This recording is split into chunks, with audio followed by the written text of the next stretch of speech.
Hello my lovelies, Rob here from Kickback Garage. Really exciting news in this video.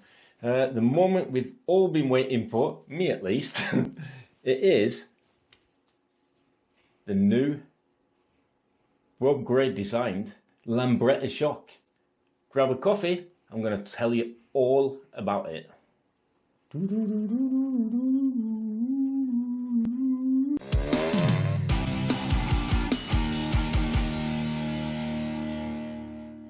Yes! For the guys and girls that follow the channel for the last couple of years and follow me on Instagram and Facebook, if you don't do that, go and do that, you will know that I have been working on a new shock for the Lambretta. Really, the thing is, I want to go right back to the to the background info on this. I tested a couple of years ago, I'll throw it up on there on a link. I tested a couple of shocks, and the BGM one in particular didn't really tickle my fancy, the way that it worked and stuff like that. And the cool thing is BGM Pro, after I released that video, BGM Pro, they took contact with me and they asked me, what can we do to make it better? And since then, I've done loads and loads of work trying to develop a Lambretta shock that I can go good for, and it's finally come, and it's probably a big surprise to you all, but yeah, it's BGM, the new iteration of the BGM shock. Now this is released today, so run out and buy it. The quicker you buy it, the more chance I have being able to collaborate with other things, but this particular one is a series of 1 to 50 with my signature on the top there in stylish black. Suits almost everything. But don't worry, if you're not fast enough to grab this particular one, all the new BGM Lambretta shocks come with this tune. So that's that should keep you sorted and safe on the roads for years to come.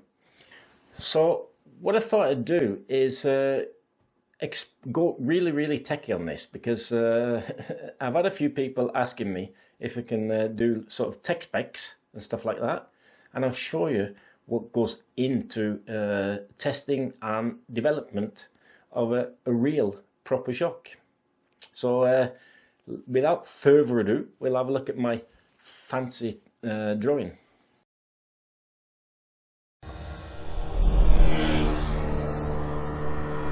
In proper Kickback Garage style, I decided to just draw you a drawing, and I've got some things there to show you as well, of how a basic shock works. I initially wanted to throw up an animation, but because I don't make animations myself, I didn't want to pull one down off the interwebs and end up with some sort of copyright infringement. So we're doing it back to basic style here. So the basics of a damper are: you have the shock body, you have the damper shaft, which is the shaft in the center, you have a control rod of some sort if it's adjustable. This one obviously has adjustable rebound, and you have the piston, the seal head, and that's basically it. Now this part here, this is the IFP.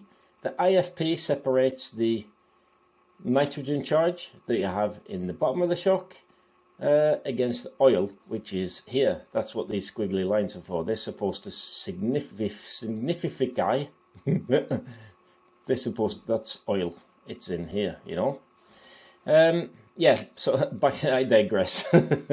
So the importance of the IFP height, this can be adjusted after oil volume, and the charge, how much pressure that you put in the shock, is also very critical to how the damper actually works.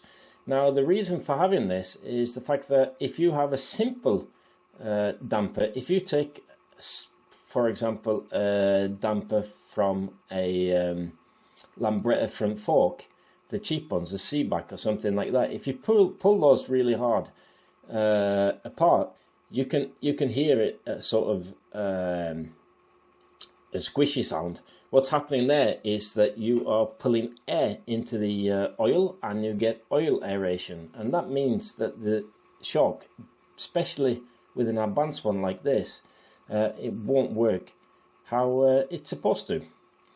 Now, when I first looked at the BGM shock and took it apart, I was having all sorts of problems trying to get the oil flow to work as well as I wanted it to. There are a couple of reasons for that. It was the way that the shim stack was designed, and what I mean by the shim stack is, if I take this isn't the BGM shock, by the way. This is just one I had lying around. Let me take off the piston bolt. Now, this has just got one shim on it, and that's basically because I don't want to give away any trade secrets. Then you have the piston itself, and as you can see in the piston, there are different configurations of holes. The original piston on the BGM was working fine, so I decided to keep it as it is. And as you can see, the rebound side and the compression side have different size holes. Don't want to get too technical in how that works, but to control the oil flow, when you compress the shock, to control the oil flow through the piston, you need to have shims which slow down and control the oil. Now, what I decided to do was I went for something that is called a standard pyramid shim stack. And another thing that I did was I doubled the amount of shims that were in the shock. I think initially we had like 10 shim stacks. I narrowed it down to 6. We went into production with 3 prototypes, and I tested all of them, and the one that's in the new shock now is the one that I was most satisfied with, although probably 2 of them could have ended up in the shock without too much difference. Like I said, to control the oil flow from the bottom of the piston through to the top chamber above the piston, you need this shim stack. Now, I went for something that looks like this, and as you can see, it is shaped like a pyramid, hence the name, and the same on the rebound shim stack.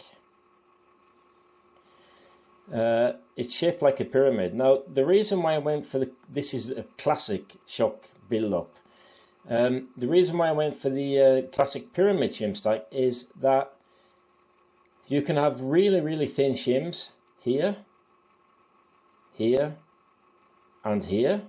And then you can go for a fatter shim, and then fatter even still, and then you have some spaces at the top, which I had to change out the shims to test them.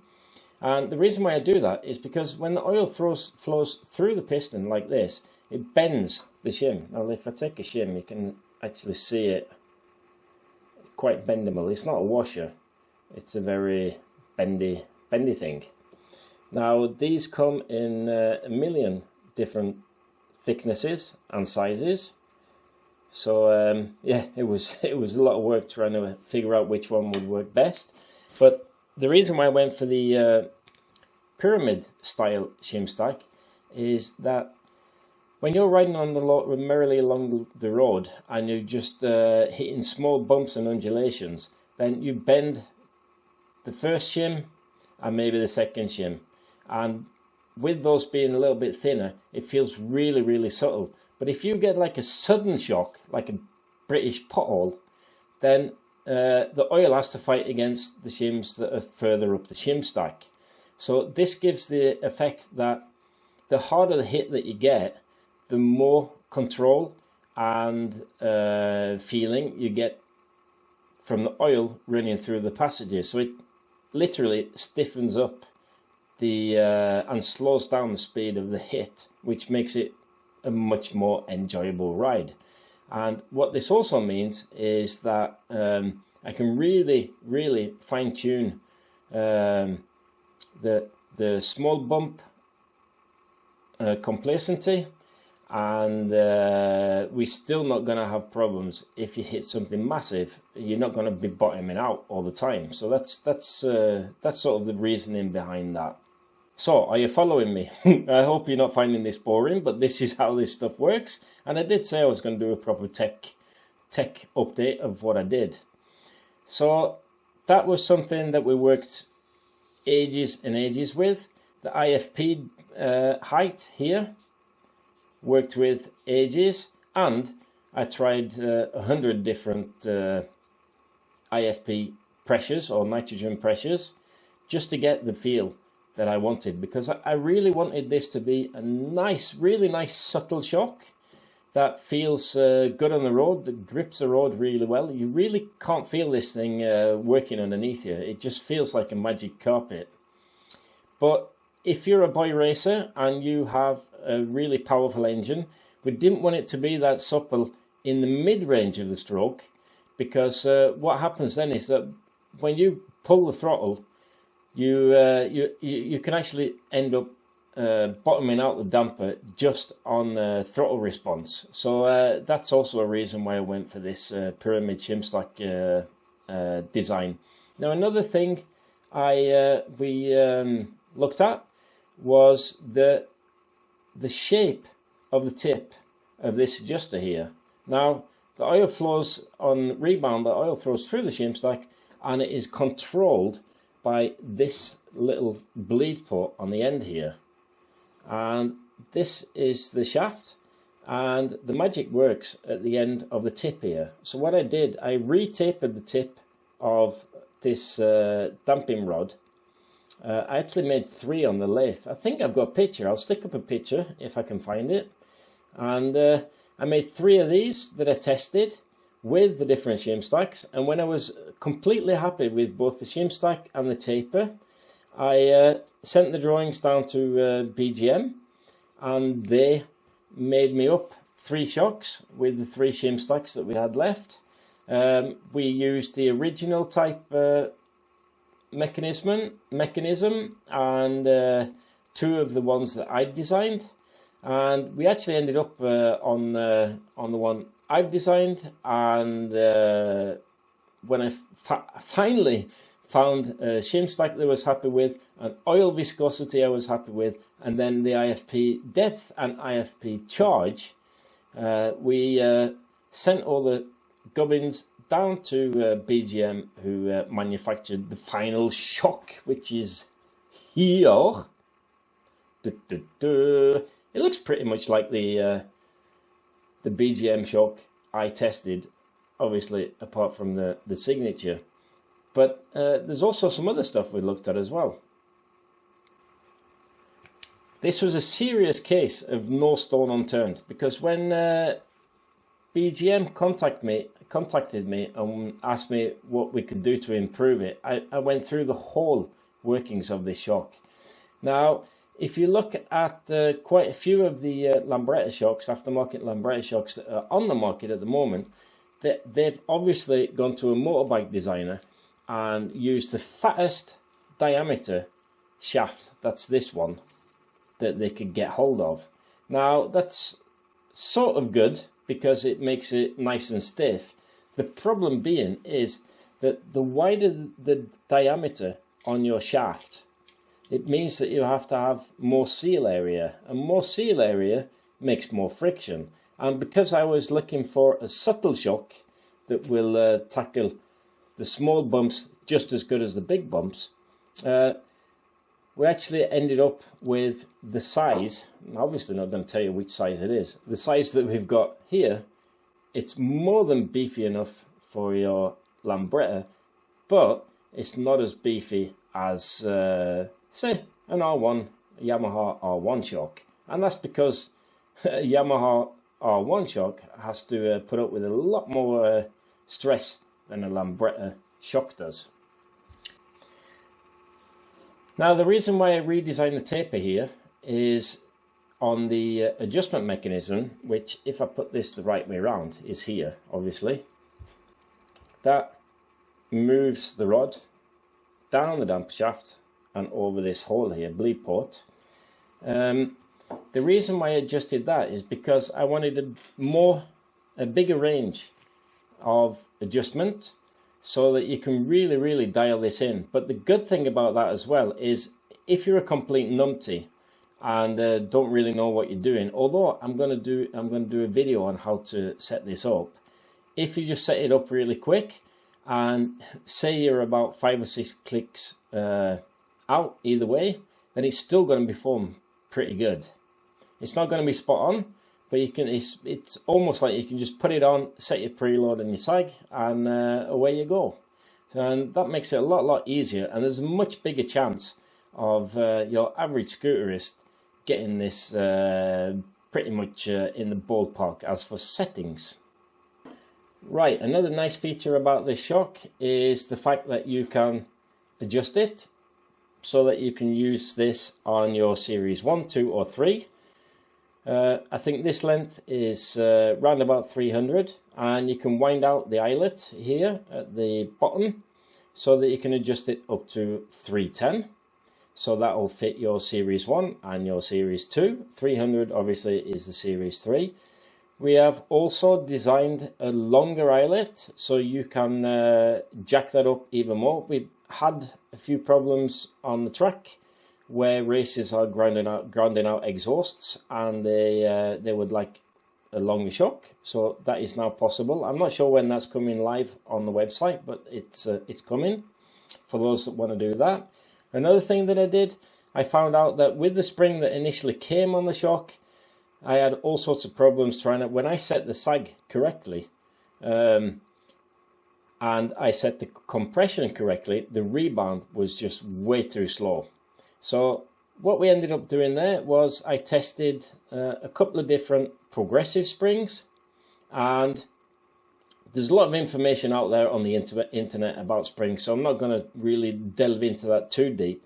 But I'm not really a big fan of progressive springs on proper shock because of the way that it compromises performance. I really prefer, because a Lambretta is one-to-one actuation, single pivot on the rear. Most motorbikes, you have to take in consideration, they have a linkage system which makes the rear end perform in a progressive manner.